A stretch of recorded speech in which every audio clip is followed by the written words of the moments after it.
Okay, welcome listeners to the Vegas Underground podcast, where we discuss the underlying social issues in the shadow of the glamorous strip and hotels and casinos. We are here with the students of the UNLV Urban Adventure, sort of a panel of co-hosts that will be with me as we break down the issue of homelessness in the Las Vegas metropolitan area, one of the most complex and layered problems that the city faces, an often misunderstood problem and oversimplified problem at that as well, which is why we'll be bringing together this group of students to discuss the multitude of layers and to represent the different perspectives on the problem, and hopefully maybe unearth a couple ideas for how to address it going forward. And to help folks who may not be too familiar with the problem understand it, we actually have a representative from the audience. You can feel free to introduce yourself, Luis.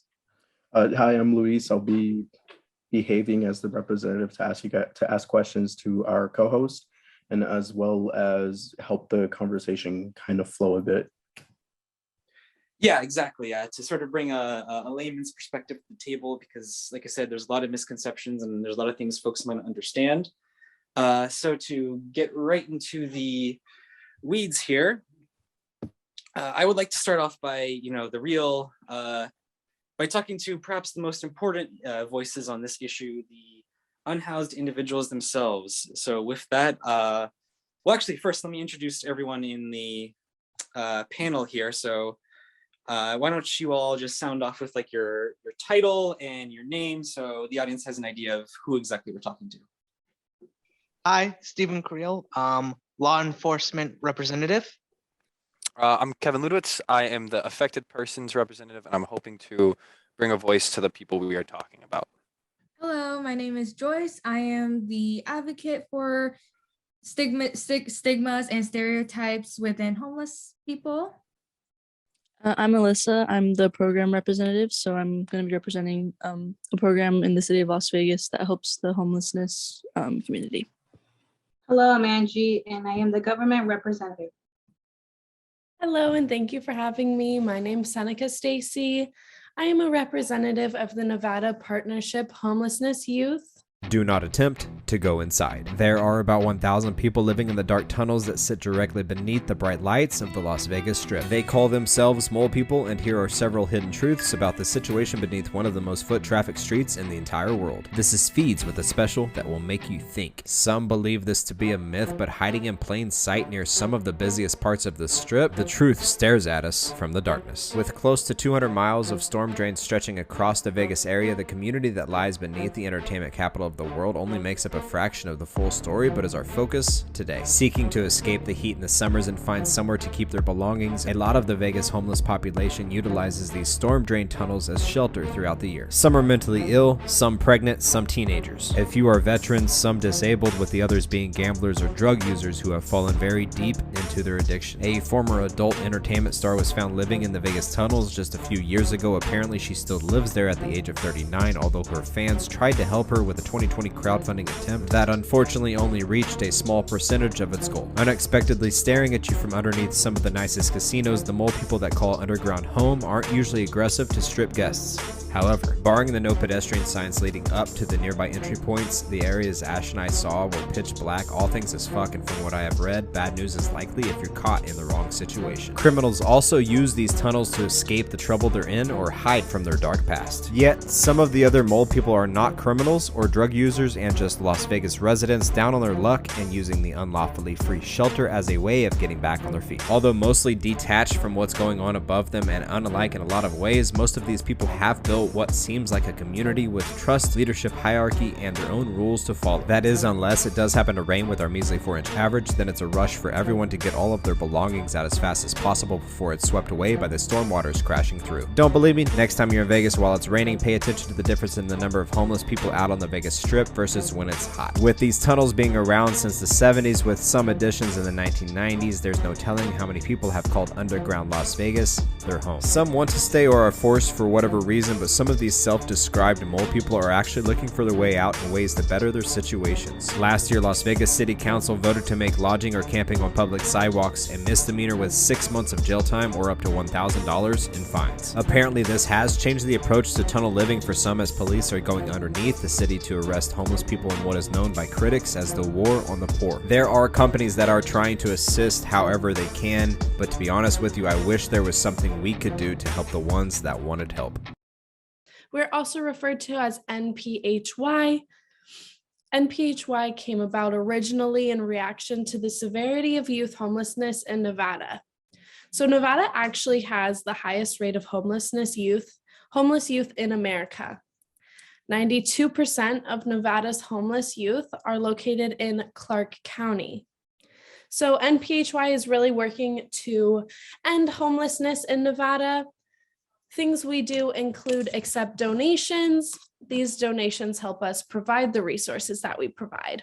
So our resources include housing, food, clothing, hygiene supplies. We even help with school or work and emotional support. So we do have a 24/7 hotline at 1-866-827-3723. Again, that number is 1-866-827-3723. This is 24/7, and it's meant to assist youth with their needs. Anything they need, they can call, and then this hotline is able to provide them with recommendations or the resources that we provide. We also have various locations where these youth can physically come in and get help. Locations include Terrible Herbs convenience stores, Las Vegas fire stations, Clark County and Henderson libraries, or any public bus. So any youth that goes to these locations and just says like, hey, I need help, this is what I need help with, they can get in contact with us, and then we can provide them with the resources that they need. So with that, we can see that there's a lot of layers to this issue, and it is, despite the fact that Vegas isn't known for these kind of things, it is a serious problem here in the Valley if you look beyond the Strip. So with that, we're going to jump right into talking to the members of our panel, and we'll begin by talking to what I think, getting a sense of what the most important voices in this conversation, the actual unhoused persons, feel about this, as I'm a firm believer that those closest to the problem are closest to the solution. So I want to highlight those voices by talking to our representative of affected persons. Kevin, why don't you talk a little bit about the knowledge you have and some of the work you've done? Okay, well, thank you for that introduction. Through my research, I was mainly trying to find personal accounts of the affected people, see in a lot of ways what has led them into the situations, or has gotten them, maybe would be a better way to phrase it, into the situation they are currently, their opinion on the current situation. Truthfully put, in a majority of situations, a lot of times these people are thrust into it out of their own will, whether it's abuse, mental illness, or drug usage and addiction coming from as a coping mechanism from said trauma. These people are kind of thrust into a situation they don't, 99% of the time, don't mean to partake in. There's very few people, in my research, there was like an account or two of people that were like, I'm okay with being on the streets and this is my choice. But, a majority of them had a decision they made or made for them, I guess would be the way to say it, that has led them into the situation. And, something that I guess I didn't even so much grasp is, a lot of these people, there was one instance in particular where a guy had recently gotten put on the street. He had lost his house after getting fired, and he got robbed like a second day. He lost his social security card, his ID, things that are crucial towards you getting your life back on track in any way. These people are down on their luck as it is, but given the environment they are in, they're way more likely to be assaulted, robbed, raped. It's not a kind environment by any stretch of the word, and it is not it is just sad that these are people already down on their luck, and that it kind of continues that way. I hope that that kind of maybe answered the question and gave a brief overview of the environment, Zach. And if not, feel free to redirect the No, question, no, and I'll no, try to that answer it was more clearly. that was wonderful. I have some thoughts, but first I'd like to ask Luis if he has any questions, representing someone who may not be or the type of people who might not be too familiar with this issue. Oh, do you happen to know any demographics are who were more likely to be homeless? Stuff like, was it like economic stuff that people, for example, the recession, there was more homeless people because of people that were laid off or anything like that? Or now with COVID, did you see any correlations or anything? Truthfully put, not off the top of my head, is I was more trying to focus on personal accounts. Now I can guarantee you, and if you actually give me a minute, I could try to pull something up and double check. I would almost have to. I could almost guarantee that, in times of economic strain, that rates of homelessness and housing insecurity, I can almost guarantee skyrocket. But truthfully put, I would have to double check that for you really quick before I could give you a concrete answer. I can actually hop in on that a little bit myself and just talk Please about. do. I think that's a great question because of, as I'm sure many of us are aware, there was a big thing about evictions during COVID and moratorium to prevent people from being pushed out of their homes that recently ended. And there was actually a lot of well-documented cases here in Las Vegas of, I believe it was single suites violating that moratorium and pushing people onto the street. So I think there is something to say about how these larger forces can impact these issues and push people onto the streets who may otherwise not be, the type you would think would end up in that situation. I can touch a little bit on this too. I feel like even nowadays there are oppressive policies that have been put into place, and we all know of it today. Like, there's systemic racism that puts people of color in a position that would make them more vulnerable to, experiencing homelessness. And that is why there is such a disproportionate amount of people that, like, people of color that experience homelessness to, I guess, like the population of it is more extensive. So there's like things like that. Like, I guess that's not something that would like put you at risk, but it does put you kind of in a position of like a disadvantage almost. Yeah. To add to the policy aspect that you mentioned briefly, I do know that stereotypically, like in movies and stuff like that, you see homeless people sleeping on a bench with like a newspaper as a blanket. And I learned recently that, how like benches at a bus stop, at the park and stuff, they have like those pointy things or like those things that divide the seats to have more than one person sit. Yeah. It turns out that the reason why the city adds that is to make homeless people uncomfortable. That way they can't lay there. And that's also why like it's steel. During the day, it's going to be too hot. So it's going to be uncomfortable and no one's going to want to sleep on that. During the winter, it's very cold. It's uncomfortable. You can't fall asleep on something that cold. Yeah, there's the term that you're thinking of there is anti-homeless architecture. And it's a very common thing actually in a lot of major American cities. That's why you see benches with like weird railings or things like that.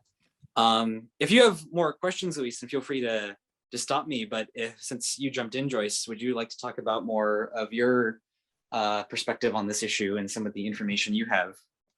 Yeah, for sure. So I kind of want to touch a little bit on kind of the stereotypes and the stigmas that I guess like homeless people face. I know we hear a lot of different kind of reasons. Like, people say all the time, they think, if you're homeless, like, why can't you just get a job? Like, a lot of people view homeless people as people who are just lazy and don't want to work hard enough. And so they decide to, like live on the street rather than like making money. And I feel like in a lot of cases, that's actually not true. And I know Kevin touched on this a little bit too, where a lot of people who are homeless do not make the decision to be homeless. They're put in a position that kind of almost like forces them into it.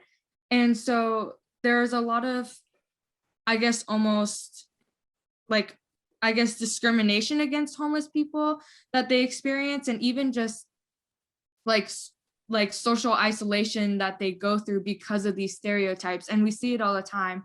And I'm saying we as like a general term, like, you know, we walk right past them, drive right past them, kind of like turn I guess like turn a blind eye to them.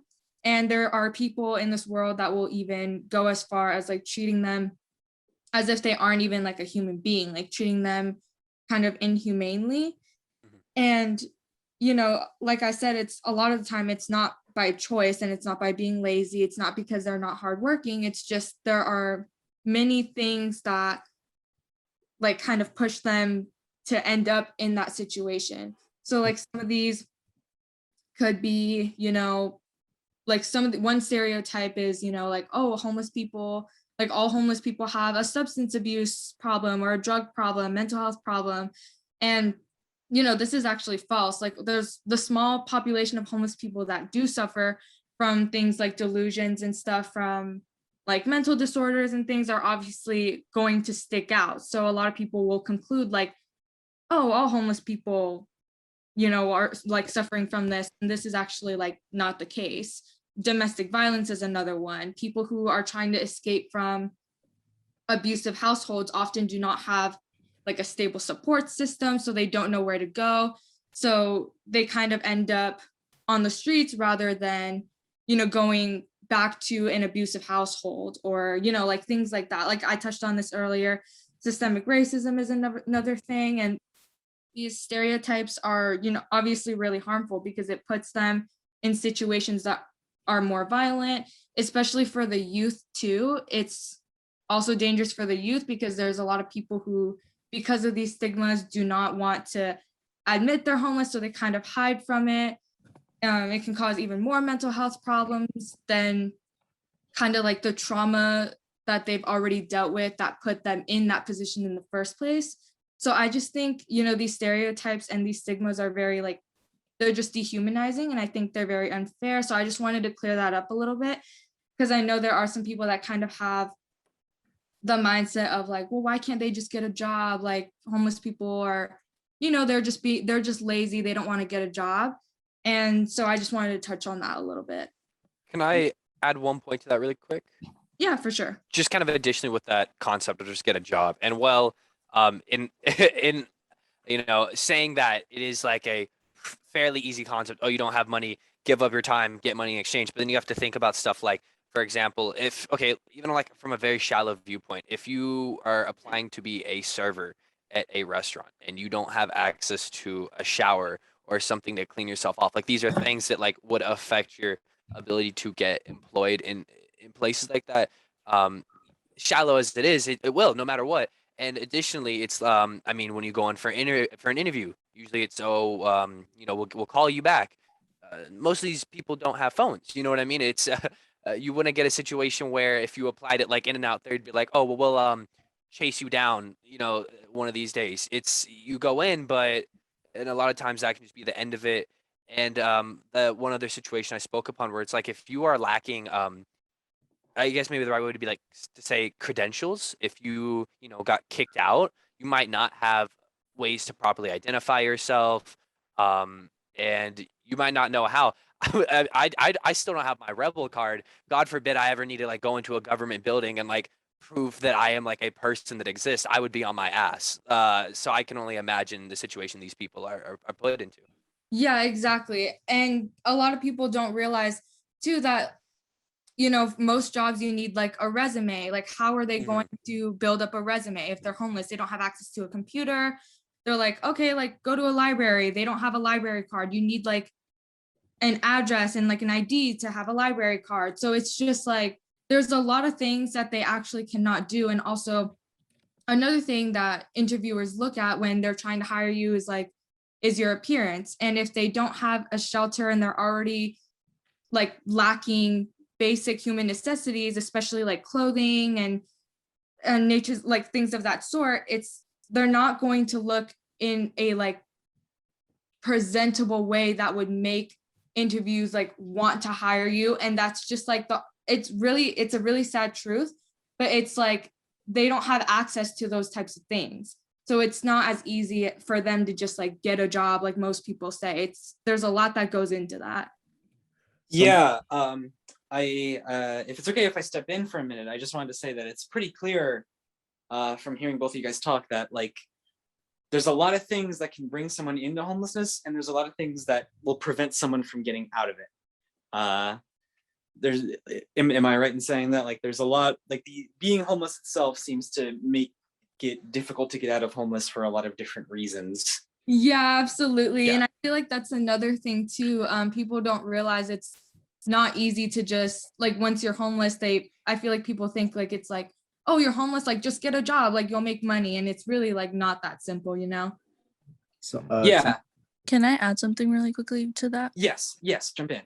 So I just wanted to say like really fast, like those reasons were really good, but also you have to keep in mind that like this is gonna sound bad when I first say it, but I'm gonna explain. So like some people that are like homeless, like they truly like don't care, you know what I mean? Like it's like there's no motivation behind that, and that all roots from what you guys are saying, because with like when we have no systems in place to help homeless people, their mental state is just like horrible. They have no motivation to do anything because it's like, why try if the system's already failing me? So I just wanted to put that like out there, like adding on to everything, like to the stigma of homeless people being lazy and not trying. It's because I'm sure they feel like, what's the point? Like if I try, then I'm probably not going to get there because all these things are holding me back.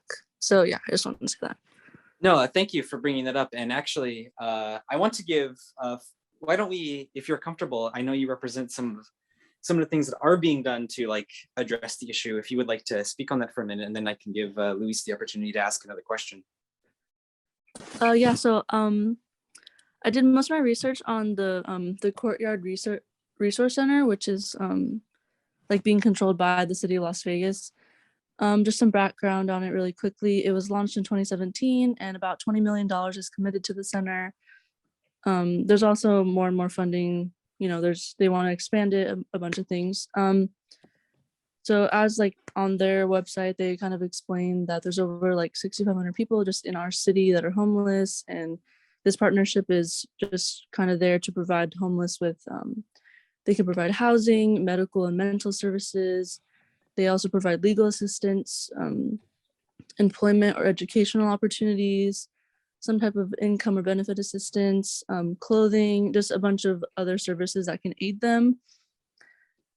And they also are trying to include it in this like plan of theirs. They're trying to create like an infrastructure around the city with like shading and kind of giving homeless people a safe space, which is overall like trying to provide more of like a they're trying to just what's the word, provide resources so that like our overall public safety of Las Vegas is improved. And I can touch on them. They kind of describe three main public concerns that they're focusing on around homelessness. Go for it. So the first one they were talking about was kind of like they want to just overall aid them and provide resources just to overall improve public safety. Like I said, about creating safe spaces for homeless people to protect them and to protect you know, just the rest of the population of Las Vegas. By giving them these safe spaces, they can give them places to sleep, places to keep personal items, because obviously that's a huge issue. How you guys were talking about, there's constant crimes being done to them as well, just because they're already in a vulnerable state. So they want to give them just some space to get support and, you know, just kind of be able to sleep and overall just have like a relaxing area so that they're not, you know, just put out in the open and exposed as they always are. Another thing they wanted to they touched on was to decrease public and personal health risks. So they want to be able to give the homeless population resources to be clean, you know, provide them with like 24/7 like availability to showers and bathrooms and things like that. And they also wanted, along with that, they wanted to give resources for substance abuse, just overall reducing health risks in the city of Las Vegas. So anything that has to do with, cleanliness or just abuse, substance abuse, like things like that. And then the last thing they touched on in all of their plan was to preserve property values around Las Vegas. So they just want to make the appearance of communities look better. They want to provide preventive services to those at a high risk of homelessness. So overall, they're just trying to, I guess, create a better city for just everybody and try to provide resources for homeless people so that they are not just kind of left in the dark and feel alone. They are open 24/7, 7 days a week, 24 hours a day. And overall, this is a huge plan and center for the city of Las Vegas, which I believe is going to be like really huge for us. So yeah. Thank you for sharing that. Luis, why don't you take it away for a little bit? I'm genuinely curious. The resource you mentioned, do you happen to know? I think it is from the name, but is it government funded, or is it private owned that from donations and stuff like that, or how is it run money wise? Because I'm sure it's actually sorry, we're gonna say something else. I was gonna say, because I'm sure that they probably have volunteers instead of workers and stuff like that.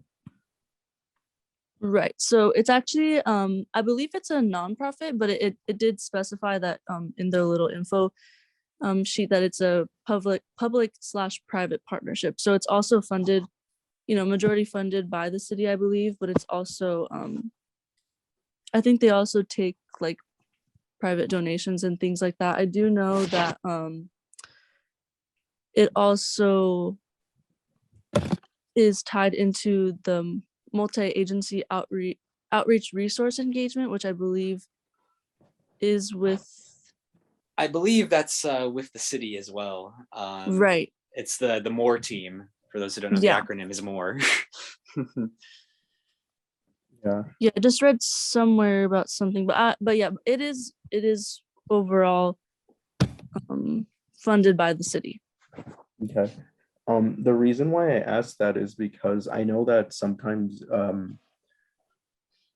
stuff that are, in this case, homelessness resources that are funded by the government, local government in this case, because Las Vegas, it is very sparse to say the least.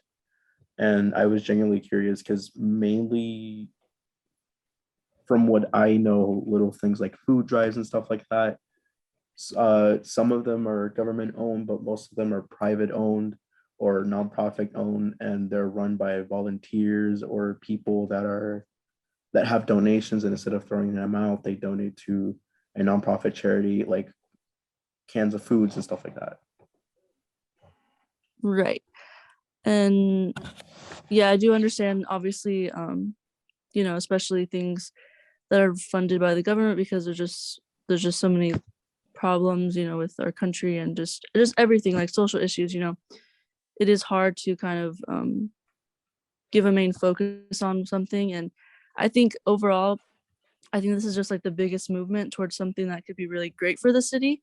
Obviously, I'm sure it's not completely there yet. I have read, like there's articles about there's still more to be done with this plan, but I do know like it's the goals in place and what they're trying to achieve is really good. And, I hope it does get better, but yeah, so like overall, I just think their goals for the city are really well, but like you're saying, it's obviously, I'm sure there's issues along with it, just because there's so many homeless people here, and I'm sure they can't reach everybody, but hopefully they're at least trying, Yeah, for sure. So with that, Excuse me. you able to give us a?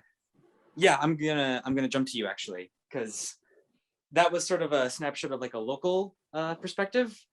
So Angie, if you want to talk about what's going on more on like a larger governmental and policy level. Yes, so I definitely agree with Alyssa. Everything that she brought up is a really great point. But specifically,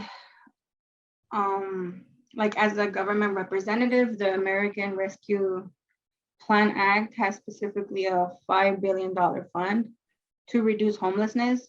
So they have supported services to qualifying individuals, including housing, counseling, and homeless prevention services. And these funds, they are distributed through the home program formula. Also, they also help with the emergency rental assistance, which is a 21.5 billion fund. The money is distributed by the Department of Treasury to state and local governments. So that's for the low-income housing, and it gives them money to pay rent in a new apartment after a period of homelessness, and assistance is temporary, paying up to 18 months of rent. That's great. Yeah, that sort of ties into what we were talking about a little bit ago with the issues of people getting pushed out of their homes and evictions and things like that. Mhm.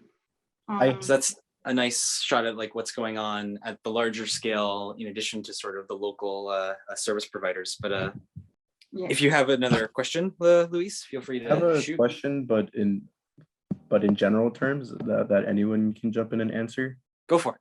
My question is, hypothetically speaking, this homeless person lost everything and all that stuff, like we were mentioning before.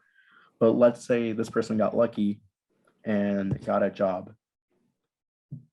With today's economics and minimum wage, how do you see that person escaping their homelessness and striving? If I may answer, if it's Yes, go please for it. go for it. from a law enforcement perspective, one of the leading causes of continuous homelessness is that the economics is just not great for minimum wage jobs. I mean, for housing, it's like for some housing, it's over 30% of your paycheck to have like stable housing. Mhm. Some people just can't tolerate it. Like, and despite how like some changes are happening with minimum wage raising to I think $15 an hour, if I'm right, like some places still have not caught up, are still behind. Mhm. So Yeah, the minimum wage in Nevada is not $15 an hour for those It's like who don't 10. know. Yeah. like yeah, so that's the thing. Unless the minimum wage changes, then I honestly do not see like a homeless person regaining stable living. The reason why I brought up the question and Stephen answered beautifully is that yes, minimum wage is not livable wage. It's under by, I think, at least $5 an hour, because I think that it's either just barely $10 or right under $10. And Yes, it's oh sorry. I'm sorry. I was just gonna say it's $9.75, I believe. Oh wow, I thought it went up to $10 recently, because I think that they have like a little system that every year it goes up by like a quarter. Yeah, but that'll cap at 12 an hour. Actually, so the highest it's going to get under current Nevada laws is 12 an hour. Oh wow. Yeah. So we've gotten a sense of how complicated the issue is, and we've looked at some of the things that are being done, which are great. But I think it's clear from that there's still more that could be done and more that needs to be done going forward. Before we start to close out here, I did want to talk to you a little bit more, Stephen, if you wanted to share more about the perspective of law enforcement on this issue, because I'm sure they have, oftentimes police are called on homeless individuals or to clear out homeless encampments. And I think actually, and of course, I'm sure homeless people are often victims of crimes rather often too. So if you'd like to speak on that. Yes, I would. Thank you. Like, whoa. Like I've been trying to jump in several times and I just couldn't find a place. You could have interrupted us. I was building up to you. Here I am. Well, sorry, let me just get my thought. Well, you all brought up like great points with homelessness. Like one of the main issues with it is that people want to help, but they want to help far away. It's an issue where like people just don't want to look at it, which affects a lot of the laws. In 2019, there are almost a law passed criminalizing sleeping in public areas, and it was almost passed until advocates came, and the mayor at the time in Reno pulled it from consideration. But it was a close call, and despite it, there's still many laws criminalizing sleeping in public areas, like forcing homeless people to move into much less safe places, which raises their victimization because they're not in the light of day. They're not in public places because they're not allowed to be. Like, to change that, like, communities have to come together. Like, petitions have to be made. And I'm talking a lot of bad about laws, but like the law enforcement do have many outreach programs. There's, let me just name a few. From nonprofit organization, there's Nevada Partnership for Homeless Youth, Nevada Homeless Alliance, Project 150, and Metro's Homeless Outreach Team. There's also the Southern Nevada Homeless Continuum of Care and the Multi-Agency Outreach Resource Engagement. You know, and public officials also directed nearly $1 million in marijuana business license fees to bolster local homeless programs and services. So things are being done, like on law enforcement ends to help homeless people, but people like regular people need to bring these issues up. Like, it can't just be public officials. Like, everyone needs to get involved if homelessness, for homelessness to become a thing of the past. No, definitely. And yeah, like, of course, the most important conclusion I think we can get from this conversation is that there is a lot more that could and should be done, even on things that maybe people won't think of as directly related to homelessness, like, for example, the minimum wage issue and maybe other larger economic policies and things like that. So with that, I think we have hit our time. I would like to thank everyone on the panel for sharing their valuable information and speaking on this issue. And we will share like a list of all the resources and stuff that we mentioned and potentially opportunities to get involved. So if you would like to, I would recommend you take that. And thank you everyone for listening.